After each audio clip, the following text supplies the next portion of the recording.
Sebelum Prof menerangkan dengan lebih lanjut, kita saksikan dulu masa mereka yang mengidap penyakit psikopas ini, jumlah mereka semakin meningkat.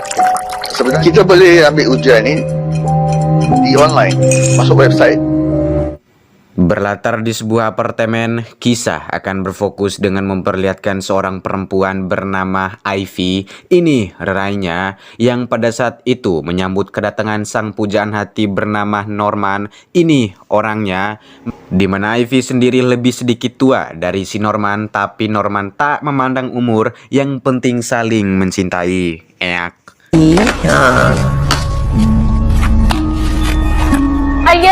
Oh, stop. Tepat di kantor, Ivy yang baru sampai pun langsung dihampiri oleh pelayan. Bahkan si pelayan tersebut memberikan sebuah undangan kepada Ivy, yang dimana undangan ini adalah undangan pernikahan temannya bernama Lisa.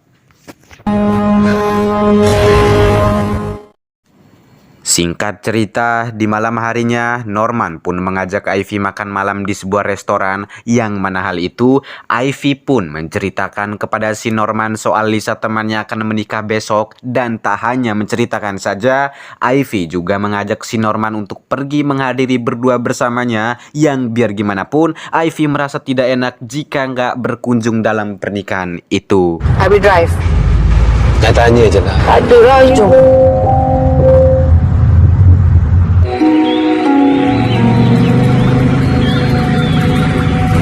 Dan begitu sesampainya di sana, mereka berdua pun bingung saat melihat acara pernikahan itu tidak ada tamu undangan satu orang pun. Sempat ingin memutuskan pulang, Ivy tiba-tiba mendengarkan sorak-sorak dan berbicara seseorang tepat di belakang rumah ini, yang karena penasaran, yang karena penasaran, Ivy pun menghampirinya. Itu. Okey dah. Hah? Dah? Ya, ternyata benar. Ivy langsung menyapa mereka berlima. Ada si Adam pacar si Rania, dan ada si Vic pacar si Sofia. Tanpa Ivy bertanya, mereka pun langsung memperkenalkan dirinya kepada Ivy, yang baru saja saling bertanya satu sama lain. Datanglah si Norman, yang ternyata Norman sendiri sudah kenal lama dengan mereka ini. Lebih tepatnya adalah teman satu kelasnya waktu SMA. Tak hanya Norman dan Ivy, mereka berlima ini juga heran saat melihat acara pernikahan ini dari tadi tidak ada orang satupun. Bahkan ketika mereka semua masuk ke dalam rumah tersebut, nampak sama seperti di luar, sehingga pacar si Sofia yaitu si Vic pun mengajak Ivy dan Norman untuk makan dulu sebentar sambil menunggu para tamu, undangan, serta pengantin baru. Tuh kaku banget cok, sumpah. Kau ini mesti tak ada pun. Merasa tidak enak dengan ini semua, Ivy pun memutuskan dirinya untuk mencari keberadaan si Lisa. Ya siapa tahu Lisa lagi dandan di kamarnya, atau lagi mesra sama suaminya, mungkin juga lagi masak di dapur. Entahlah, saya pun tidak tahu. Namun ketika Ivy berjalan menuju ke kamar si Lisa, Ivy pun dibuat shock sampai teriak memanggil si Norman saat melihat Lisa temannya diskon nyawa dengan gantung diri di kamarnya sendiri.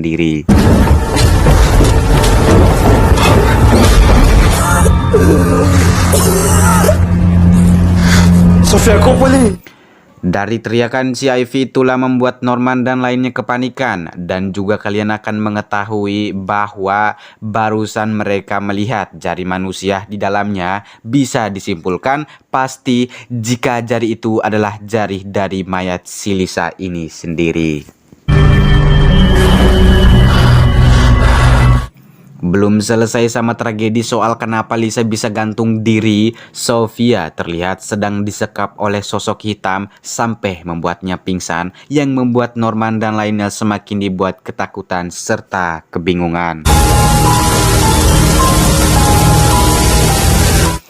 Merasa rumah tersebut tidak aman lagi, mereka yang mencoba menyalakan mobil pun sia-sia dan juga di luar hujan deras. Apalagi Sofia sendiri masih belum sadar-sadar, entah semua ini terjadi karena apa dan siapa yang tega melakukan kejahatan ini. Tentu saja membuat mereka mau tak mau harus nginap sementara waktu di rumah itu. Kalau kau tak nak stay kat sini, kau boleh keluar lah. Tak nak memekak kat sini. Di malam harinya, Vic dan Norman pun bertengkar dengan si Adam pasal si Adam sendiri kok dia tahu pasti bahwa penjahat yang membunuh Lisa ada di rumah ini. Tentu saja membuat Norman pun sedikit emosi saat si Adam terus saja ngelujak ketika Norman menyuruh sabar agar tetap menunggu sampai ada rencana untuk keluar dari rumah ini. Lepas hujan berhenti, biar aku sendiri yang keluar cari bantuan lah. Okey? Adam cakap macam yakin je yang pembunuh tu tengah berhati kita. Tepat saat Adam dan lainnya di luar, Ivy pun mengajak berbicara empat mata dengan si Norman karena ia ingin menyuruh si Norman berkata jujur soal siapa foto dalam bingkai di kamar si Lisa tadi. Bisa kita tebak dari raut wajah si Norman di sini sepertinya menyembunyikan sesuatu, tapi di sisi lain Norman mungkin tak mau langsung memberitahu yang sebenarnya. Sekarang ni, saya akan pastikan kita dua selamat. Okey?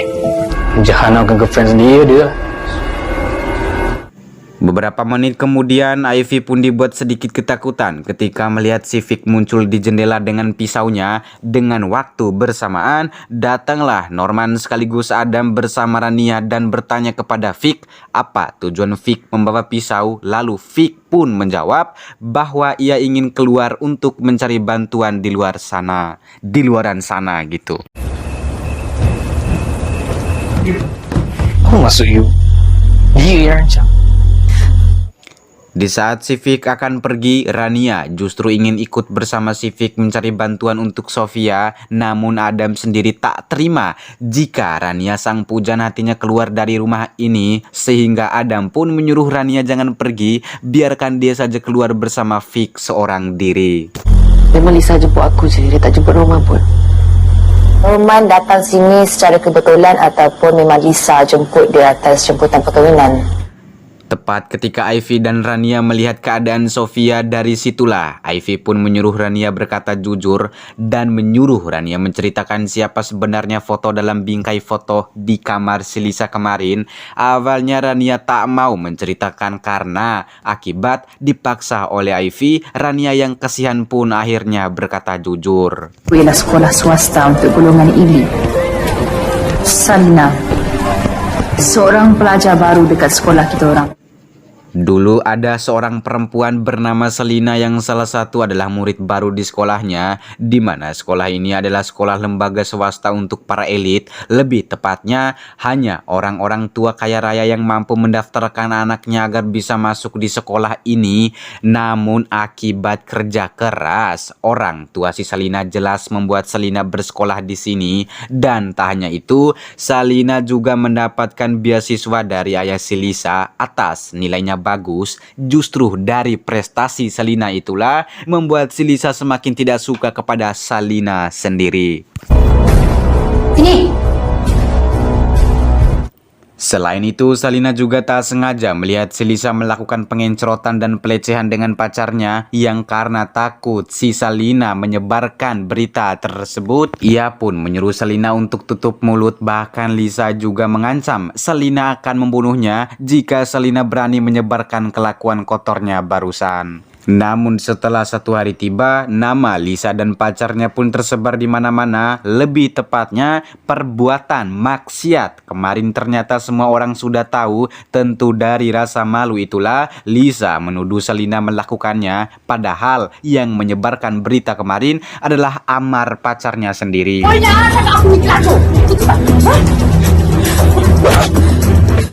Merasa namanya sudah banyak digosipin oleh orang-orang, Lisa yang sudah tahu bahwa yang memberitahu semua orang itu adalah pacarnya sendiri. Tetapi akibat dendam serta marah, Lisa sama sekali tidak percaya dan lebih percaya kalau ini semua ulah dari si Selina, yang membuat si Lisa pun menyuruh pacarnya agar memperkosa si Selina di dalam WC.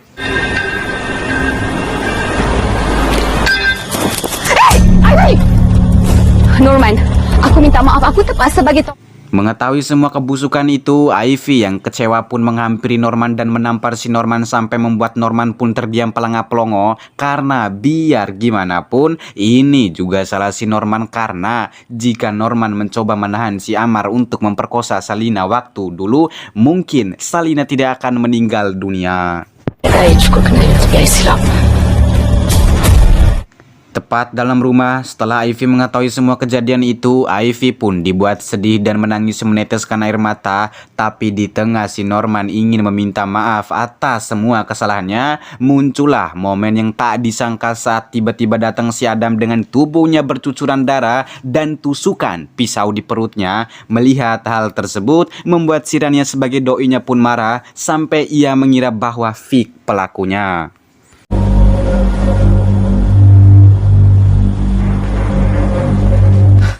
Ketika Adam dinyatakan telah modar putus nyawa, lagi dan lagi Rania pun semakin merasa kehilangan saat mengetahui bahwa Sofia temannya baru saja dibacok oleh seseorang perutnya. Entah sebenarnya siapa yang telah melakukan ini semua, dan pastinya Adam pun mengambil tindakan untuk mencari pelakunya. Tetapi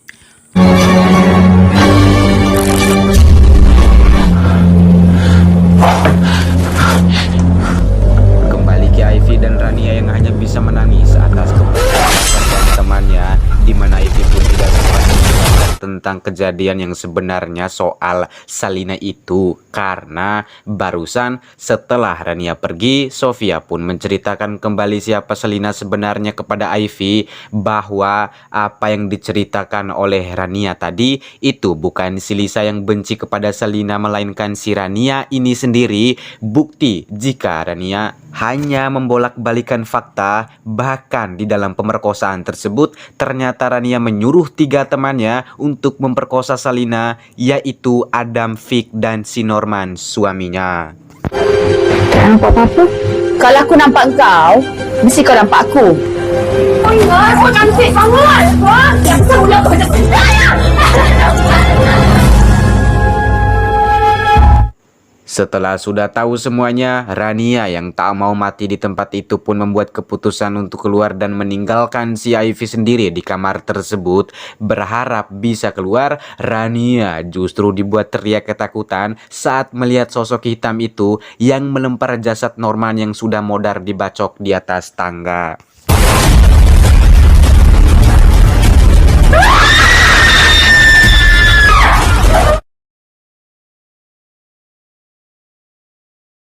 Dan ya, untung saja muncullah si Vic dan menyeret Rania masuk ke dalam WC dengan bertujuan agar sosok hitam itu tidak bisa mengejar kembali Rania. Sehingga dari sinilah Vic juga menceritakan bahwa yang membuat Adam tewas itu akibat dibunuh oleh sosok hitam itu. Namun ketika Vic bertanya kabar Sofia, Rania pun menjawab kalau Sofia sendiri sudah tewas juga. Mendengar soal itu, Vic yang tak terima pun berniat akan membunuh si sosok hitam itu pada saat itu juga. Tetapi oh my god, tanpa mereka berdua sadari, datanglah si sosok hitam ini dan menusuk si Vic berkali-kali. Melihat kejadian tersebut, Rania yang sekarat pun cepat mengambil kesempatan untuk melarikan diri. Dan setelah malam menjelang pagi, Rania pun terus melanjutkan perjalanannya yang meskipun luka di perutnya semakin parah, Rania mau tak mau harus menguatkan dirinya untuk bisa sampai di jalan raya. Semua cek pergi hospital. Dah ni? Begitu sesampainya di jalan raya, Rania pun dibuat sedikit lega ketika ada satu mobil hitam muncul di jalan tersebut, di mana pengendara mobil ini kebetulan adalah seorang bapak-bapak tua yang memang tak sengaja melewati jalan ini. Tentu melihat keadaan Rania, si bapak pun merasa kasihan dan membawa Rania masuk ke dalam mobilnya untuk membawanya ke rumah sakit. Tetapi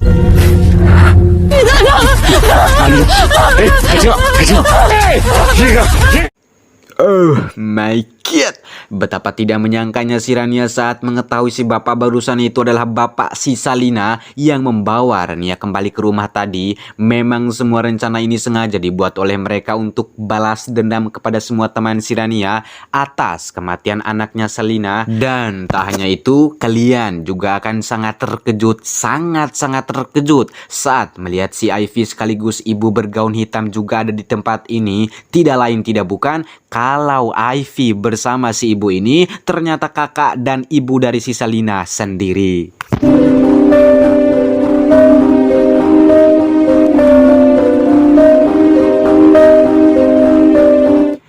Alasan Ivy mendekati Norman selama ini ternyata bukan karena cinta ataupun perasaan, melainkan cuman memanfaatkan Norman agar si Norman sendiri masuk ke dalam rencananya, dan juga lupa saya memberitahu soal undangan pernikahan Lisa itu juga mereka yang membuatnya. Jelas dari awal kalian pasti curiga, kenapa sih cuman mereka berenam yang diundang? Ya begitulah cara mereka menjebak Rania dan teman-temannya. Lautan cuma siapa yang di sisi. Dan sempat juga sih Rania ini meminta ampun dan memohon maaf kepada kedua orang tua si Shalina, bahkan ke Ivy juga guys. Tapi mereka bertiga ini tuh nggak terima karena ya udah terlanjur sakit hati dan kecewa banget sama si Rania dan teman-temannya. Tapi yang lebih parahnya lagi guys, jasad Rania dan teman-temannya ini, itu keluarga si Shalina dan Ivy ini itu apa ya, mereka menyimpannya itu di atas kursi seperti ya tamu undangan konvensional pada umumnya gitu. Aneh juga sih, parah banget. Dan setelah itu guys, film pun sudah berakhir. Itulah kisahnya guys. Bagaimana sih dengan kisahnya? Ya semoga kalian terhibur banget dengan video dan penjelasan yang Oji sampaikan. Untuk teman-teman yang belum subscribe, tolong di subscribe dulu, like, komen, dan share videonya. Ingat ya guys, karena subscribe itu gratis. Dan mungkin segitu aja yang bisa Oji sampaikan pada video kali ini. Dan saya Oji Sarepet mau cabut dulu. Bye-bye.